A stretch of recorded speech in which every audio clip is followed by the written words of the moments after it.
welcome to the ACT branch of the Australian Institute of International Affairs. My name's Heath McMichael and I'm branch president. I'd like to begin by acknowledging the traditional owners of the land on which we meet and pay my respects to elders past and present. Well, just about everyone enjoys a spy story. I think everyone being here in large numbers is testament to that. And the Australian Signals Directorate has been in the public eye again recently over its hitherto untold involvement in identifying the perpetrators of the 2003 Bali bombings. Probably a good thing because the Directorate's role in Indonesia hasn't always been so well received. I'm thinking there about revelations in the early days of the then Abbott government that Australia had been busy eavesdropping on President Yudhoyono and his wife. Just how much this occurs behind the scenes in relations between states, well, we don't normally know much about that, except when one party blows the whistle in often spectacular ways. Well, to help us explore some of those issues tonight, we're very lucky to have with us two experts in John Blaxland and Clare Birgin from the ANU. Now, John and Clare have written a new book, and it is on its way from Paper Chain Bookshop, but I think John's got a copy to show. Revealing Secrets, an unofficial history of Australian signals intelligence and the advent of cyber. As the blurb says, Revealing Secrets is a compelling account of Australian signal efforts at revealing the secrets of other nations and keeping ours safe. Well, the book is a very impressive effort. Actually, I can't help saying how impressive it has been to see the ABC putting in marketing for it in recent times with programs on cybersecurity and all of this. Good luck with that. Mm-hmm. And as I said, copies are available for purchase. They're on their way. It's always nice to have our branch members addressing us, and we've previously benefited from John's expertise in regional geopolitics, most recently when he spoke to us in the branch on the impact of AUKUS in November 2021. John, of course, is Professor of International Security and Intelligence Studies at the ANU. He has a wealth of experience in defence and security analysis, and has authored a number of books in his field, including The Secret Cold War, The Official History of Asia, and East Timor Intervention. Clare had a 30-year career as an Australian diplomat with postings in Warsaw, Moscow, Geneva, and Washington, and head of mission appointments in Hungary, Serbia, Kosovo, Romania, North Macedonia, and Montenegro. That's a big list. During her time in DFAT, Clare focused on national security and intelligence matters. So it wasn't a surprise that after becoming a visiting fellow at the ANU, she joined John's history writing team. Now, as per our normal format tonight, John and Clare will speak for 20-25 minutes before we go to questions from participants in-house and online through the Zoom function then. We aim to finish at 7 p.m. So let me hand over to John and Clare, although I think Clare's going first. Great. Please. Thank you.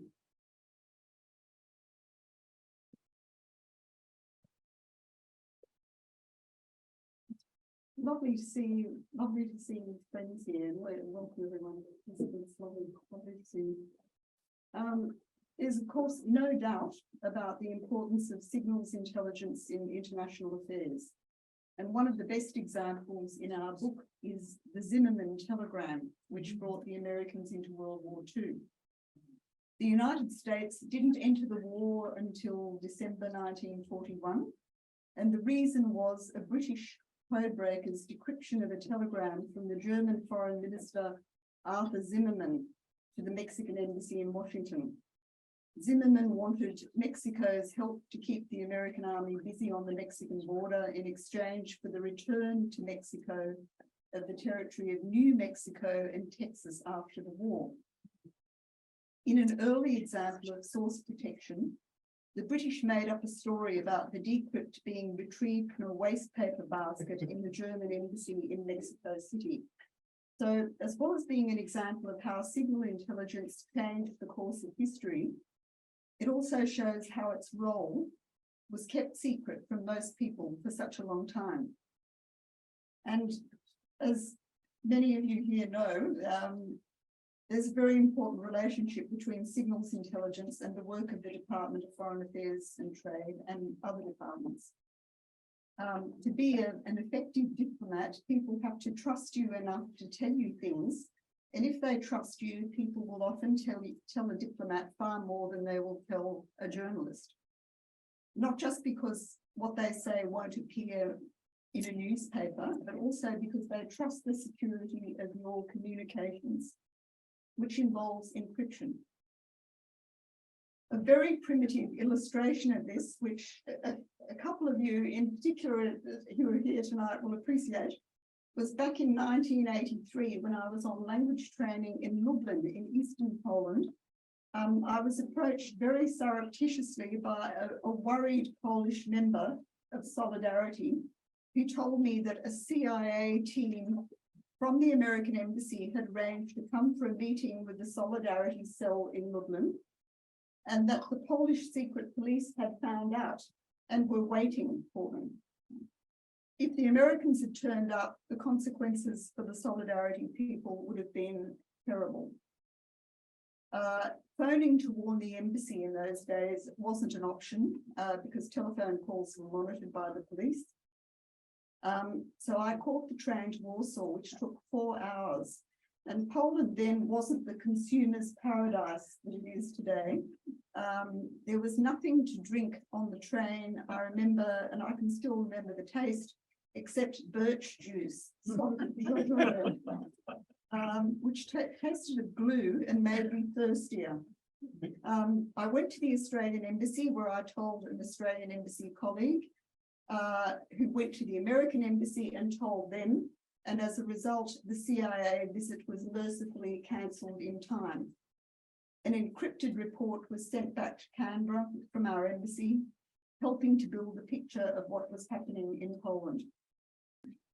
So, in addition to its invaluable capabilities, we believe that the constraints of silence and secrecy of SIGINT, this most secret part of intelligence, somehow preserve and protect certain qualities, some of them really good ones, that we think of being Australian, like diffidence, like understating their achievements, and also like resourcefulness. There are many examples of it in the book. And as the former head of MI6 said, you can tell a lot about the soul of a country from its intelligence services. It's one reason I enjoyed working on the book so much. I'll leave John to address the elephant in the room of why it became an unofficial history. In fact, I think it became something more significant. And I also felt as if certain people who'd been dead for a long time, people who knew how important it was to keep certain things secret until it was safe, are pleased that their stories are being told now. It's as if they're coming to life.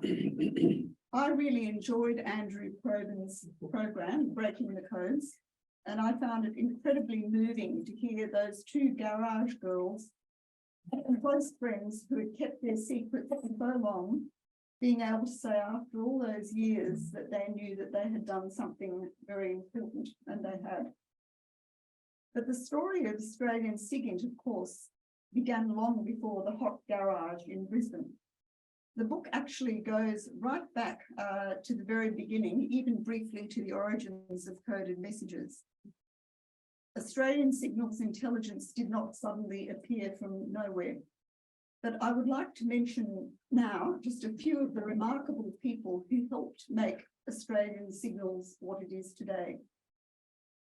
As early as 1921, the Australian Navy had arranged for telegraphist ratings to be instructed in Japanese Morse code. But for some years, it did without the services of its own ace Japanese linguist and future world-famous codebreaker Eric Nave, who was on loan to the Royal Navy, but we'll come back to him a little bit later. The Australian Army was enthusiastic about Australia having its own cryptographic organisation, and it set up in January 1940 a small cipher breaking group consisting of what they called men of the professor type. One of them was Arthur Dale Prendle, an expert in 4th century BC Greek vases, who was renowned for his uncanny intuitive judgment when he was inspecting a new classical item. Prendle's special gifts lent themselves to code breaking. While the mathematicians worked on theoretical solutions, Prendle considered the intuitive approach to be superior. But the story of Australian Army SIGINT in the Second World War began a little bit later with the raising of the Special Wireless Section, which was a radio intercept unit for the first Australian Corps in May 1940.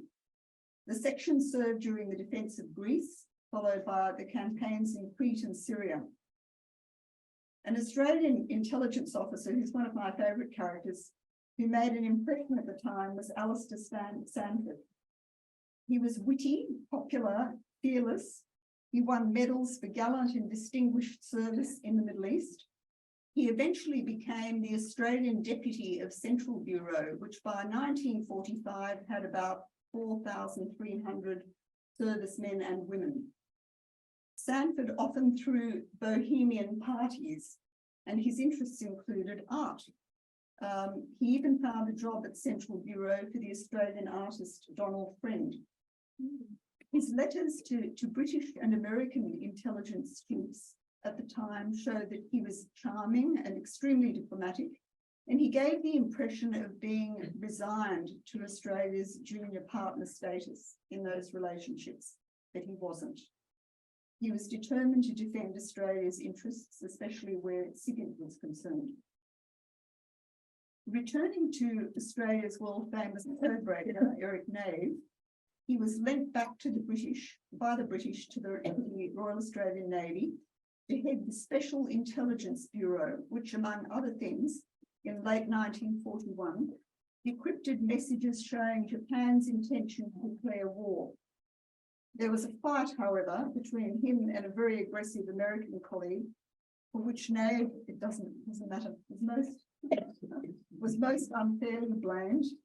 And under the secret Holden Agreement of the 2nd of October 1942, between the United States and Britain, Australia wasn't even consulted, the British not only recalled Nave to Britain, but turned over his special cryptological unit to the Americans.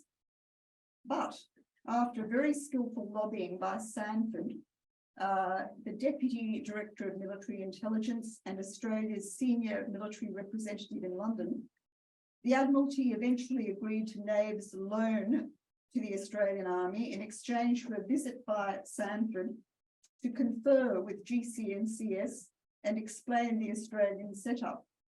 This visit of 4 weeks in London established a cryptographic channel between the Australian Army and GCNCS, independent of the United States, which lasted until the end of the Pacific War, and I think was evidence of Sanford's industrial strength charm. Like Nave, the cryptological core, or the crown jewels of his unit, survived by being taken under the wing of the Army, of the Australian Army. And Sanford and the Deputy Director of Military Intelligence worked together to preserve as much of it as possible, and it survived as the nucleus for Australian SIGINT of today. But important as the creation of the Special Intelligence Bureau was, there was still a serious shortage of actual signallers as opposed to code breakers. Here, a woman came to the rescue, Mrs. Florence Violet Mackenzie, who in 1938 showed more foresight about the future demand for signallers than the Naval Board. She was an electrical engineer. She corresponded with Einstein.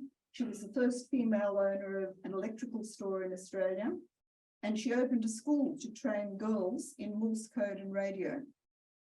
Thanks to her, there were eventually women signallers in all 3 services, and they were high performers. The garage girls that we saw on Andrew Probin's program were among these. A number would also serve at the intercept sites of the wireless group in Australia, particularly Bonegilla, where Japanese diplomatic signals coming from Europe were intercepted. And not all the women who contributed were in uniform. 2 of the code breakers of the elite diplomatic section of Nave's cryptographic organisation were academics Dr. Elizabeth Shepherd and Mavis Tilley.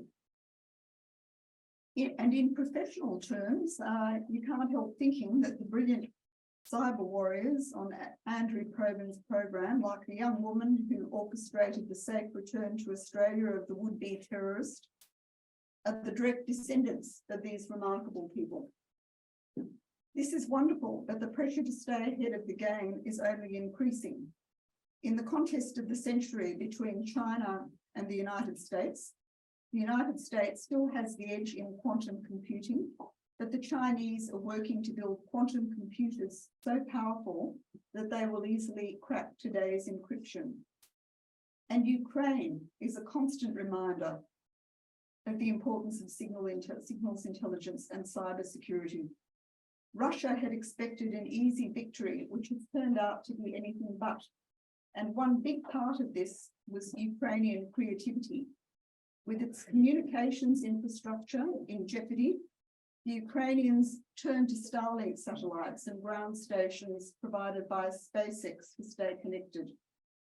The Ukrainian military has used artificial intelligence to scan data from a variety of sources.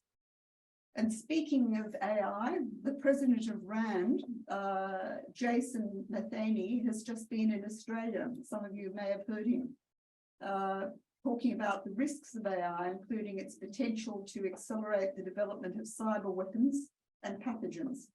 At the end of his talk, he said that two of the best government papers he had seen on the subject recently came from, you guessed it, Australia. Thanks, Claire. Thank you. Yeah. All right. Brilliant, Claire. Just to clarify, I think Claire may have misread her notes a little bit. World War I Zimmerman, not World War II, but you know, that's an easy mistake to make when you're on the podium. And it's really great to see everybody here today. Thank you, everybody, for turning up. It's a great honor and pleasure and a privilege for me to see friends, colleagues, former students, and thank you for hosting us. I want to acknowledge also the late president of the AAA, Alan Gingell, whose memorial service is happening tomorrow, who wrote some very kind words about the book, which when you pick it up. And I want to thank also the paper chain who are here, and they're set up just next door. They will be available for purchase after this, and I'll make sure Claire and I can sign those if you're interested. But what a great man, what a great loss. A user of SIGINT himself, who understood the black art, if you like, of the black chamber, as the French used to call it, the cabinet noir, that NSA riffed off to build its, headquarters in Maryland, looking like the cabinet noir, the black chamber, so the book is replete with really interesting anecdotes, in my not so humble opinion, obviously. Sir Francis Walsingham starting out said, SIGINT, the idea of cryptology, the idea of actually cracking codes and reading secret messages goes way, way back, obviously. And we talk about Sir Francis Walsingham deciphering the work of and exposing the Babington plot that led to significant political ramifications in terms of the future of Great Britain as we know it as a country that developed thereafter. In the 19th century, we talk about the cryptology, the developments of technology, building on some very simple concepts about the transposition cipher, the idea of wrapping a leather strap around a baton that could only by winding around the right way, you'd actually get to decipher the message. I'm looking at Peter Lundy, an ancient historian himself, who's probably, in the Athroweek mold, if he had his druthers. But an old Spartan trick. An old Spartan trick, there we go. And the idea of the mono and polyalphabetic substitution cipher. Oh my God, what is he saying? It's this idea of actually transposing letters in the alphabet to another spot and then writing, and then doing that in multiple layers, so polyalphabetic substitution. So you do that in multiple times to get a complicated code that's really hard to decrypt unless you're actually thinking about the methodology that's been employed. One of which is, of course, this idea of the frequency principle, which in languages like English and French and others, there are letters like T and E that appear very, very frequently in the vocabulary. And so you can actually look at the frequency. You can look at analyze the frequency of letters and the use as an indicator of what that letter might mean. Really kind of, people really had a wonderful time exploring all this in the good old days. And of course, as we saw from Andrew Probin's show last night, it's still going on. Bang, you know, that's blazing. It's really very, very interesting work. One of my favorite anecdotes is of Field Marshal Erwin Rommel in the Second World War, who had what they call, you know, this Fingerspitzengefühl, this uncanny ability to know exactly where to put his finger, right? The ability to know exactly the key point of vulnerability. Why was he so bloody good? Sigint. He was reading these fantastic detailed cables from this very conscientious American defense attaché in Cairo, writing back to Washington, detailing what the Brits were going to do in the next few days, not realizing that the Germans had broken the American codes. Dang. Oh. So they cotton onto this, and then the 9th Australian Division actually captures the German Signals Intelligence Unit before the Battle of El Alamein, and of course that transforms the equation, and all of Field Marshal Montgomery's predecessors look like numpties because they don't have this SIGINT advantage. Then after that, Monty looks like he's got this certain je ne sais quoi, you know, this incredible elan, this ability to just pull it off. Why? Because he's reading the ultra, he's reading the code, he's read the SIGINT from the Germans. Enormous benefit that he accrued from this advantage that he had. So the book is littered with really interesting anecdotes like that. It's very interesting though, after the Second World War, the equation completely changes. Why? Because the Russians in the 1920s and 30s, thanks to these, you know, arrogant, foolhardy British politicians getting up in Westminster, gloating about how they could read Russian cables, diplomatic cables. Right? Incredible, you know, but given that the secret of success in the espionage business is in keeping your successes secret, for crying out loud, right? These numpties were touting the cables that have been translated and decrypted. So the Russians then say, well, that's not going to work. We have to change. What do? They go to one-time pads. One-time pads, the only thing that you can't break, because there's no parallel, there's no comparable document that you can put alongside it to try and equate or apply the frequency principle or the polyalphabetic substitution principles. These don't work if you've only got one copy, right? They don't work. So in the Korean War, we don't read the higher level stuff. So we see in the Korean War, it's not the only factor, obviously, but same in the Vietnam War. We read the tactical stuff. So we get the stories of 547 Signal Troop doing amazing work, you know, leading up to the Battle of Long Tan, giving the commander, who had no previous experience in SIGINT, insights on what the Viet Cong are going to do. But because he's the brigadier, he knows everything. Who is this smart ass coming from the Signals Corps and the intelligence group telling him what to do? Who are you? Well, I'm your savior, if you'll only freaking well listen, right? But of course, there's this problem with this disconnect with these, the commanders of the Second World War who had experience with SIGINT, they were well and truly retired, if not passed away. And these blokes who are now commanding in Vietnam, they were young lieutenants in World War II. They had no experience with SIGINT. What on earth is that? Black art. So we have a real continuing problem of understanding what this is about. So revealing secrets. It's really, Claire and I are just thrilled to be able to write this book, even though we were kind of stymied along the way a little bit. One of the things about it, though, of course, is that there's significant reform that happens in the intelligence community over the years. And we have in the room Professor Peter Edwards, who was instrumental in writing about Justice Edward Marsden Hope, the great reformer of the intelligence community, who I regret doesn't have a footnote in here, and it's because, and I'll own this, because I was writing about hope on that section with the knowledge that I had from writing ASIO and having read Peter's book, but just not connecting the dots. So my apologies, Peter, but it's great that you're here tonight. Thank you. It's an honour that you're here, so thank you. But there's other instances. We talk about Afghanistan, we talk about Iraq, we talk about East Timor, we talk about the Balibo 5, and we talk about Pine Gap.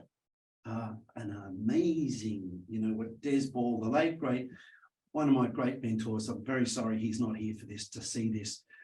Des Ball, what a great man he was, who wrote that book, The Suitable Piece of Real Estate, or what he called the strategic essence. Talk about the Joint Defence Facility at Pine Gap, that everybody's, you know, sucking your teeth when he wrote what he did. Of course, it was so powerful, and it laid the foundation for Clare and I to write about this in more authoritative way, drawing on what he's done, but also on what's been written by others as well since then. The interesting, one of the things that comes out when we talk about the advent of cyber, I want to just touch on this briefly. And Andrew Probin's program, you know, Breaking the Code, really spoke to this significantly. But there's a Copernican revolution that happens in the intelligence, in the signals intelligence domain.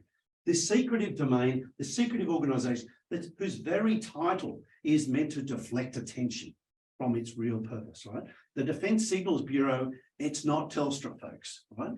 It's not Telstra. It's not going to help you answer your technical phone problems. It's eavesdropping, for crying out loud, right? So this organisation that for generations is hiding in Victoria Barracks in Melbourne, and then setting up in amongst the Russell complex, and not really building what is that? You know, what's in there? All of these things that were very secretive in nature. With the digital revolution that happens in the 1990s, the world gets turned upside down.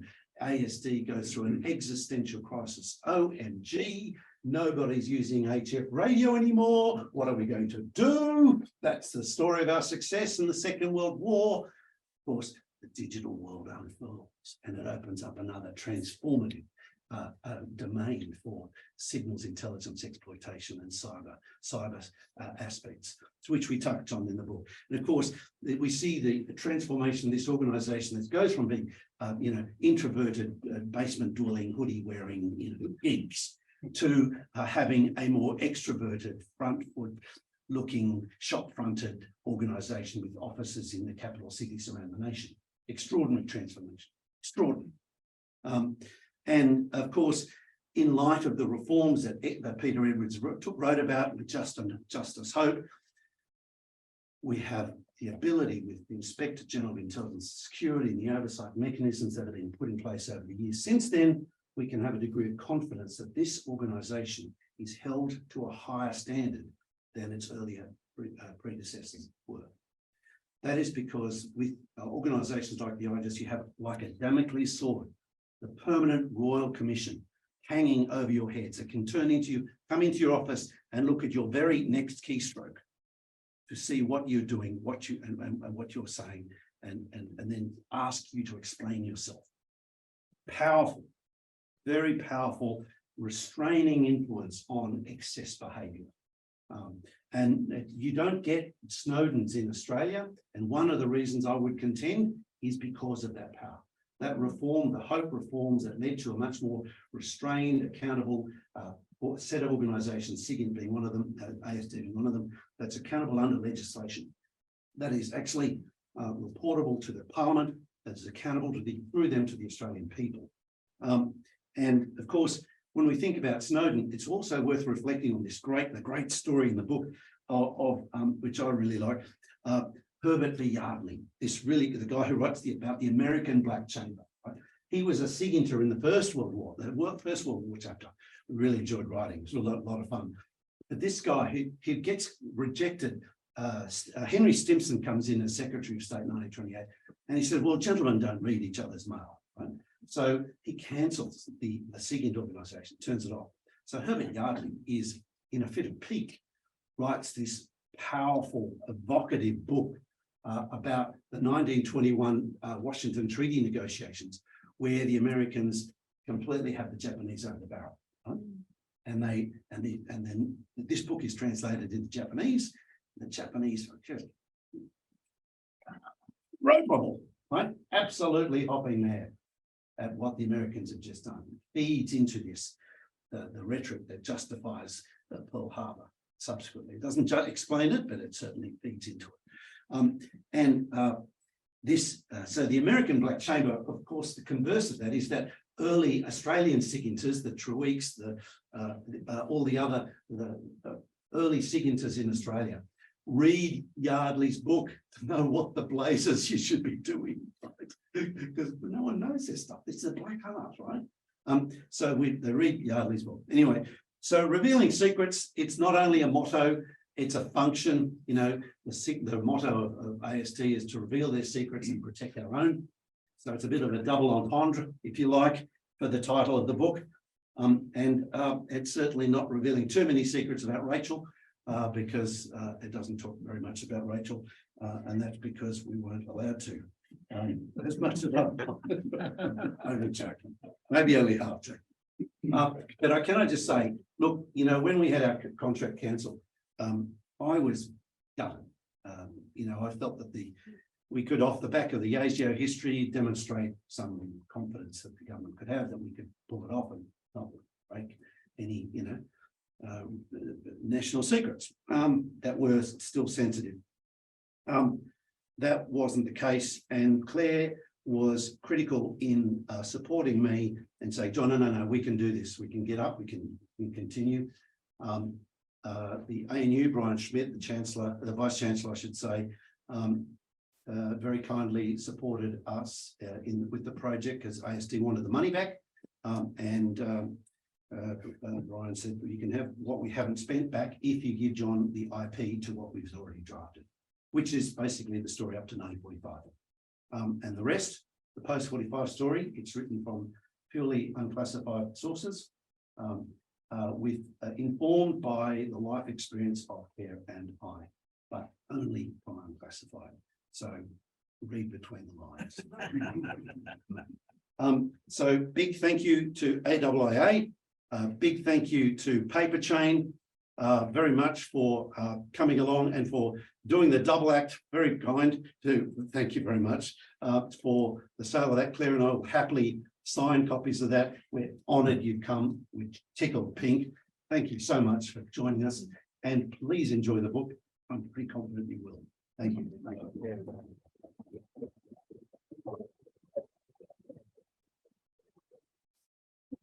Thanks, John. That was great. So we've got plenty of time for questions. So if people just raise their hands and indicate who they are and speak about them.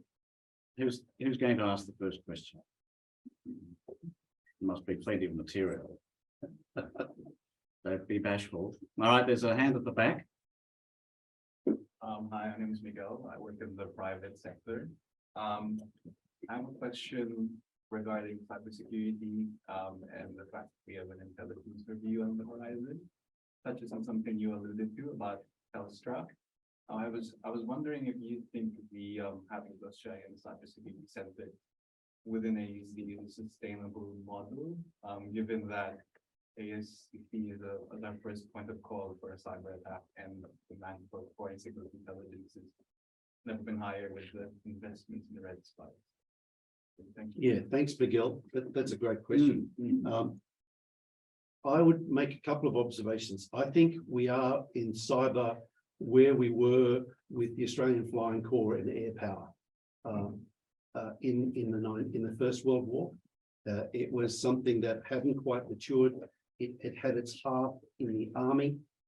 It was supporting ground force operations. There was its heart in the Navy as well, obviously, with the naval air component. For the Americans, they don't have a separate air force until 1947. So they go through the whole Second World War with the US Army Air Force, USAAF. So that's, I think, a comparable point. Can I just say, though, that it still makes sense, I think, for cyber to be in ASD. In part, you think about people like Mike Burgess, who who spent 5 or so years in Telstra. Why was he in Telstra? He wasn't eavesdropping on Telstra, right? He was there to help them with their cyber defensive capabilities, right? Why? Because he had been living and breathing it inside ASD, right? ASD has been the hearth, the intellectual hearth of thinking about computing power, thinking about the application of ones and zeros, thinking about how it affects society. And it's been, initially it was focused on SIGINT and the exploitation of SIGINT, but as they worked through that problem, it became evident that this was actually a service that it would have to provide for the nation. And that's a conversation that, you know, there's people out there. Joe Franzi was instrumental in ASD, in previously DSD, in shaping that. And we've got people like Ian Dudgeon, who was seconded and mentioned in the book. He was seconded to work with DSD to help them think through what this revolution meant and how that would unfold. And so my sense is that there remains in that context still the critical mass for a vibrant, cutting edge, bleeding edge, if you like, cyber capability for the nation, mindful that this is an extremely competitive sport. And that there are complementarities to what's happening in Home Affairs and in ASIO. So ASIO and Home Affairs have their own cyber dimension that is a robust component of those institutions, more so than ever. And there's a lot of crossover and cross-fertilization from the ASD to Home Affairs and ASIO space, in large part because, you know, the tradecraft of old, even if you're a spy, even if you work for ASIS or ASIO, the old days of the analog tradecraft, if I can put it that way, where you're dealing with just people and documents, is actually no longer enough. Now you've got to deal with the analog and the digital footprint, and that's becoming incredibly complicated. And that's the space for which we still, as a nation, require protected excellence, if you like. So thanks for the question, Miguel. Great. Claire, any thoughts? No, I think that, I saw one question over there. But, yes, you can then. Yeah, so Please. my name's Sam. I'm studying politics and international relations. You mentioned the signals directorate kind of playing second fiddle to the US and Britain in World War II, I think it was, or World War One. Do you think with AUKUS and all the things happening around that's still the case, or is the Australian kind of intelligence community more independent now than they were? Well, that's a very good question. I'm still waiting for actually a debate about our new cyber strategy. We know that for once ASD has been given a lot of money when you consider how it was really starved before, living on the smell of an oil rag for years and years. Then suddenly there's this big, very large amount of money for red spice. I personally wonder about the extent to which the policy community has kept up with what is being done. I mean, I really enjoyed that Andrew Probin program, but my reaction to it was that it was a series of achievements, one after the other, all of which were very interesting, and some of it was very moving, but not too much discussion of what was behind it and whether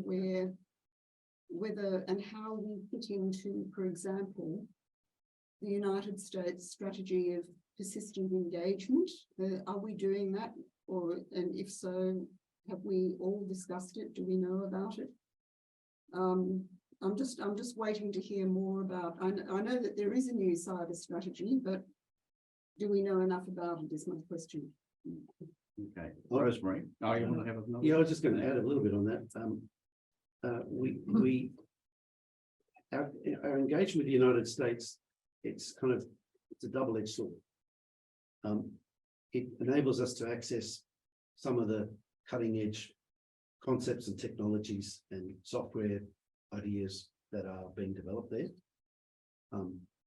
But I would contend that it has perhaps made it more challenging for us institutionally in the national security space to engage with our immediate neighbours, particularly Southeast Asia and the Pacific, in part because of the fact that the Five Eyes is all about, the Anglosphere, the 5 English-speaking countries.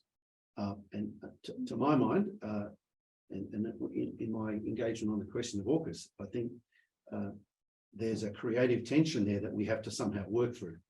That I don't think we should shy away from our connections with the Anglosphere, but at the same time, we need to work through how we engage with our neighbours in Southeast Asia and the Pacific respectfully and inclusively, and don't let the current arrangements hold us back from doing more for them and with them.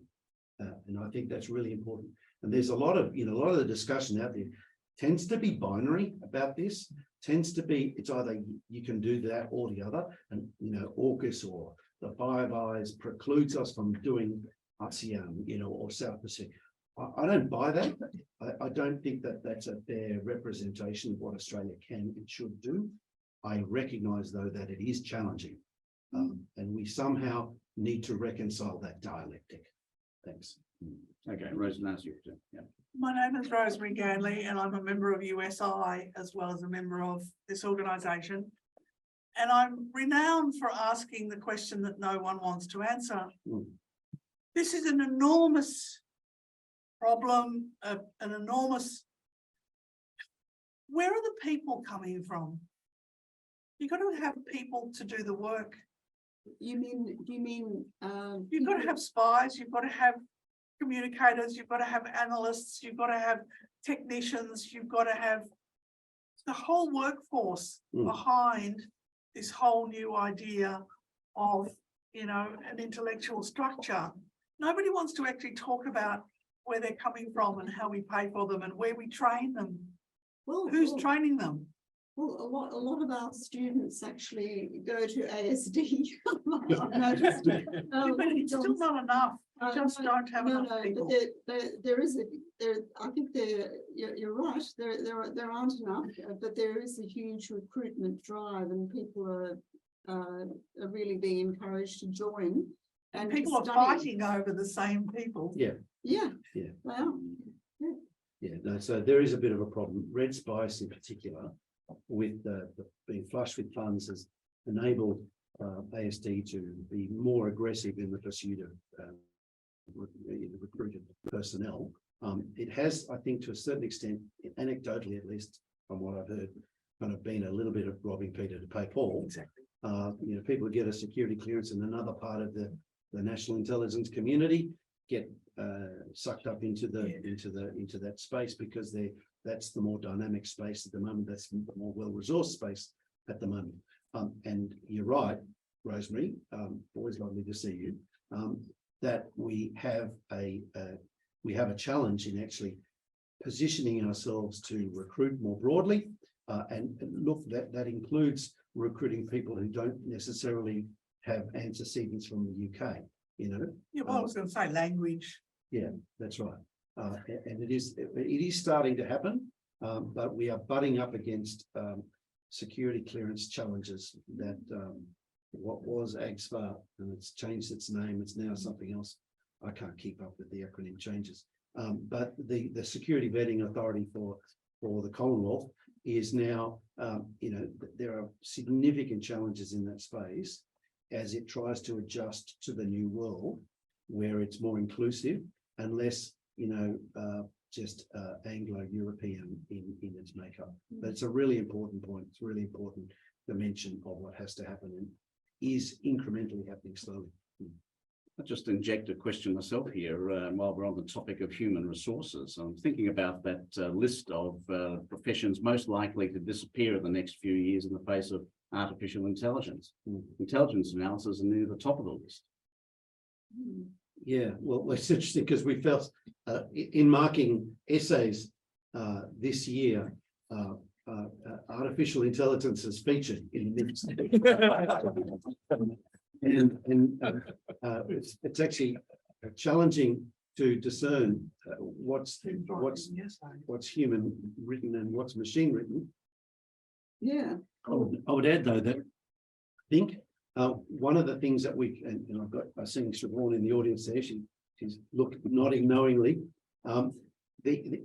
What we try and do is teach about thinking, right? We teach about the intelligence community, how it operates, why it works the way it does, but the core of what we teach is about analysis, about thinking, about processing massed information and doing so in a way that is different to what a computer does.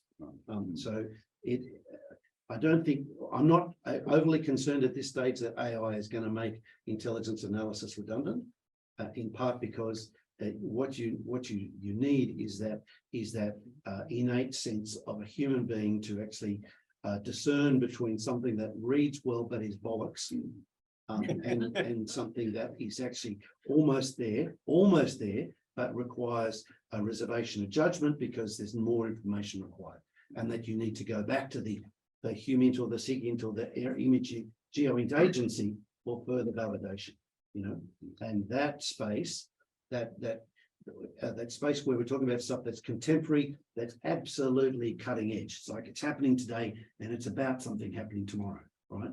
That space, AI isn't there, and I'm pretty confident it won't be for a while yet. But thanks. well, I did think that, but I'm just wondering, after having heard the president of RAND and how concerned he is about it being an existential threat and being self-generating and actually getting to the stage of thinking for itself and doing things for itself. There's been apparently a statement recently signed by a lot of academics and experts expressing huge concern about it. So yeah, I think it. Watch this space. All right, further questions, please? Yes, thanks. Thank you for your talk. You've naturally focused to a considerable extent on successes in finding out what other people are doing, finding out our adversaries' secret. Can we turn that around? How good are we at preventing adversaries finding out what we're doing, protecting Australia, protecting our secrets, protecting Australia from cyber attacks? So, well, I talked a bit about that when I was writing about the history of ASIO, and we weren't that good back in the day. Particularly in the latter years of the Cold War, ASIO was penetrated by Soviet officers and spies working for the Soviet Union, who were reporting back with copious quantities of information that seriously undermined the security efforts of ASIO and of the Australian government back in the Cold War. Thankfully, it was for a futile cause because the Soviet Union imploded as they were getting particularly good at espionage in Australia. And thankfully, a lot of that was dealt with some reforms that were put in place thanks to the work of Michael Cook, former head of ONA, and then followed through by Dennis Richardson as well in the early 1990s. I would note, though, that in Australia today, we have a much more rigorous process of screening people than we did back then. And it is now it's creaking because it's been really challenged by the growth in demand for additional staffing. But the system is premised on some important examples and from history where people were put in positions of trust, having received the clearance early on, but being corrupted for one of the four key reasons of money, ideology, money, ideology, struggling with the third one, compromise and ego. Yeah, compromise and ego. Thank you. Shishi, as I say to my handler. Just jokes. My ASIO friends never laugh that way. What about you, Claire? I think we're doing as well as we can, but I don't think we can afford to relax at all, because I don't think anyone can. Yeah. Just because of growing threats.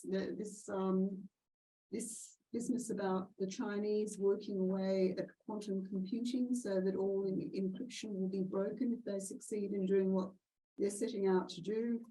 If for some reason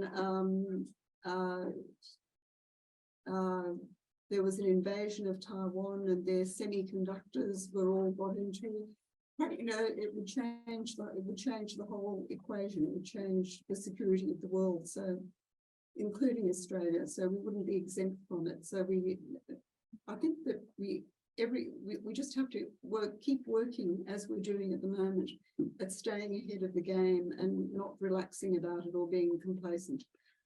I'll just rip off that a little bit, Claire. Quantum cryptology.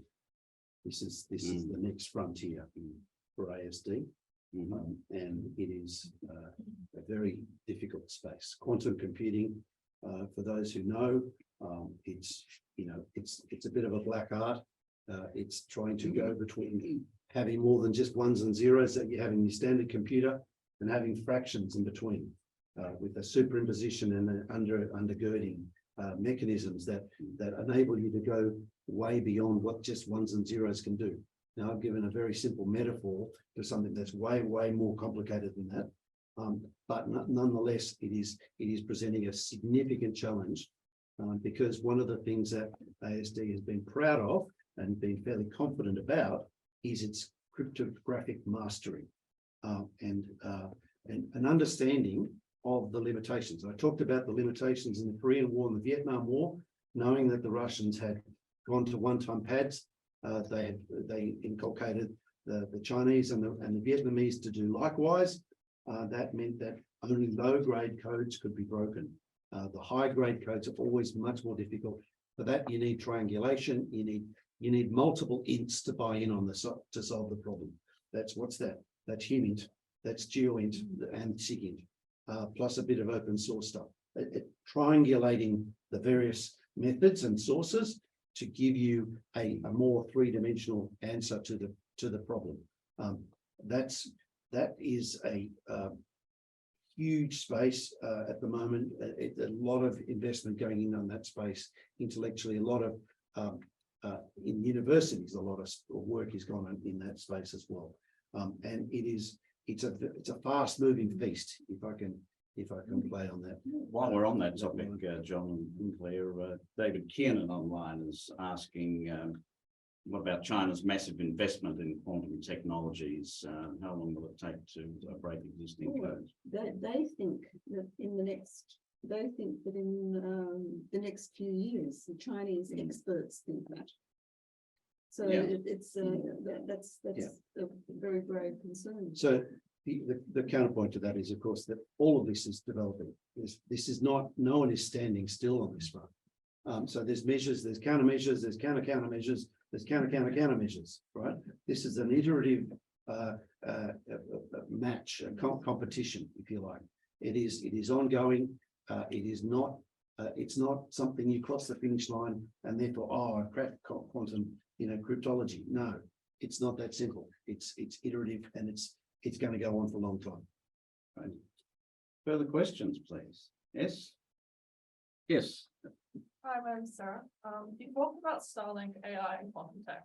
In your studies, have you identified any other future threats of SIGINT, for example, the darknet or the Internet of Things, as sources or facilitators of SIGINT?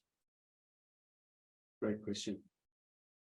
We would like to try that one. Okay, so the dark web is an interesting one because the dark web is a double-edged sword, right? It's a font of much rich tapping of veins, if you like, for the intelligence community as well. People think they can do things in the dark web, and that they by and large can, but there are lots of countermeasures as well. And so, but having said that, as I say, it's a double-edged sword because it can be used against us. And one of the reasons why it's proving so difficult to recruit and retain good staff is because it's really hard to get and keep a security clearance. Why? Because so much your lives are scrutinized to a level that seemed unimaginable a generation ago. In part because our lives are online to an extent that seemed unimaginable a generation ago. So my sense is that there's vulnerabilities that are probably already being exploited relating to, dare I say, personality flaws that are exposed on a semi-permanent basis in social media that can be exploited by nefarious forces. Thanks. I think. So was the question that sort of the main threat, what you see them as the main threat at the moment? The future threats, like future kind of areas of consideration, such as the darknet or Internet of Things. I think, there's this thing that is being written about a lot, artificial general intelligence, not just AI. It seems to me, just from what I've seen about it, that is, if somebody gets control of that's really the greatest threat. Or if somebody can get all of Taiwan's semiconductors, then I think we're all in big trouble. Alex, was that a question? Yeah. Yes, thank you for your talk. I was wondering what you made of that alleged Chinese spy balloon episode recently. So I commented on it a little bit at the time, and there's a lot of layers to that. One is that it was a genuine balloon that was conducting espionage, but there were lots of other balloons that weren't, and they were targeted, and then there was a bit of a smoke screen presenting the view that the original espionage balloon was in fact not that, and that the Americans were overreacting.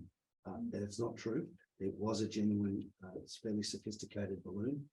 It was about operating in a space that fighters don't often operate at, and that is beyond. It was in the twilight zone for surveillance. Okay, it wasn't in the air-breathing part of the atmosphere that radar systems usually conduct surveillance in, nor was it out in outer space or the near-Earth orbit space where satellites operate.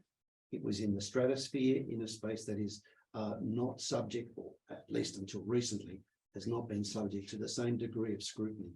And it was able to conduct more persistent surveillance of targets along the way.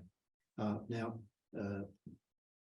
the history of balloons and espionage goes back to at least the Civil War, the US Civil War, when they used balloons to look over the hill to see what the Confederate forces were doing, and then report back.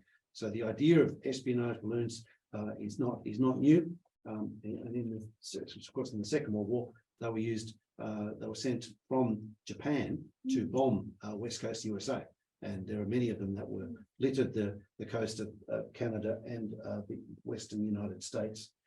So I'm fairly confident that that was a bit of a trial balloon, so to speak. It was meant to test the responses, and I don't think they anticipated quite the reaction that they got. But I think this is all we're talking about. Something that's very contemporary, for which there is limited information, and I'm not going to write a journal article in defence of this position, because it's not something I could confidently do just yet. My sense, though, is that this is part of a series of efforts to test, to exploit vulnerabilities, to find out where vulnerabilities exist. Particularly over sites like in silo locations. What is the response? Is there what kind of radio frequency emanations are occurring in response for the defensive mechanisms in place over those sites? And that we understand. From my understanding of it, the sensors on board those platforms, that first big balloon had sensors that were able to monitor the radio frequency spectrum and was able to report back to China on its findings while in transit. So that's a pretty sophisticated capability, and it's pretty clever. It's not a U2 and it's not a satellite, it's a balloon, right? We haven't been thinking about balloons. Well, we now do. Thanks. Thanks, John. We've got time for one question. I might give the floor to Kim Boyer from Tasmania, who's really asking, she's online, folks, don't we? Hi, Kim. Asking about Five Eyes arrangements, which is certainly in your book, makes one wonder whether cooperation is going to be as beneficial in the future as it has been in the past to Australia. You want to go, Claire? No, I think it'll be extremely important in the future. It's an arrangement which doesn't have any parallels. It works very well, and I believe it's grown closer and stronger over time. It hasn't. My sense is that it's not dwindling or diminishing. I wonder whether she's got something in particular in mind, that something might replace it. Well, I don't think so. So I guess the question is whether, we can rely on the behaviours that we've had in the past to continue that. So yeah, this is the world of complete conjecture, right? We don't know what the future holds, but we do know, I'm pretty confident, that the level of trust, the mutual confidence and collaboration and mutual dependence between the Five Eyes in the SIGINT space has significantly contributed to the confidence the United States came to agreeing to AUKUS. AUKUS would not have been possible without the level of trusted collaboration that we have in the SIGINT sphere. I'm pretty confident. And on a wild conjecture on my part, my sense is, and this is, it's about the future. So my opinion is as good as the next person's, or as poor as the next person's. That is that we've become, as the United States faces more of a challenge, as its unipolar moment has passed, has been eclipsed, in part by the catastrophic handling of the war in Iraq and Afghanistan, but more than that. And as the United States looks to adjust to its new role of being not peerless, but facing a peer competitor and looking around for partners, Australia has become more important to the United States than it has ever since 1942, I would contend, okay? So we are now, I would argue, critically important to their intentions to remain engaged in the Indo-Pacific, in East Asia. And, while there are views out there about, Asia for the Asians, if you ask the South Koreans or the Japanese or the Filipinos, who are US alliance partners, they will say, we want the Americans to say, and that is very much the view of the overwhelming majority of Australian voters who voted coalition or Labor. And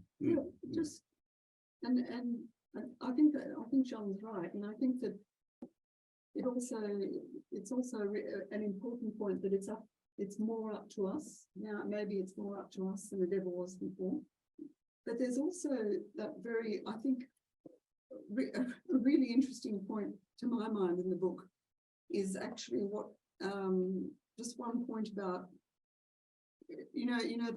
that thing that Australians are always saying about our history and our geography and the Reconciling the two. Reconciling the two, and the fact that SIGINT is the area, SIGINT, which is actually the basis for the Five Eyes. That's where it all started from.